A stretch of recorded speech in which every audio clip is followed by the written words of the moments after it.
I gave a brief statement on the floor this morning about 9/11 and how the events of that morning 11 years ago are so fixed on my mind.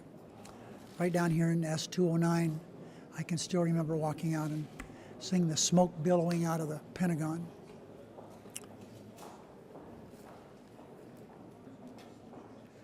But you know, in spite of all of our political differences on that day, and even today, we pause to remember the victims of 9/11,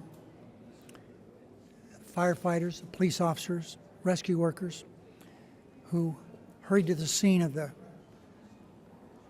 crime in New York, Pennsylvania, and of course Virginia. And we have to pause to remember the bravery of our nation's armed forces who've given their blood and sweat for more than 10 years, and too often their lives, in an effort to crush Al-Qaeda and bring Osama bin Laden to justice and keep America safe.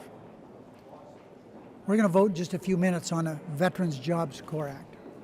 Very important piece of legislation that would help fulfill our commitment to the brave men and women who have been battling for more than 10 years.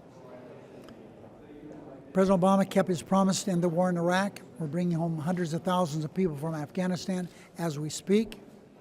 This new generation of veterans, when they return home, ready to work, it's our job to make sure they have opportunities to do just that. This bill will ease the sometimes difficult transition back to civilian life by offering job training and other things to get them back in the workplace. It'll create jobs for veterans, restoring our nation's forests, parks, coasts, public lands. This is really a good bill. And today of all days, I hope my Republican colleagues will join us in passing this legislation.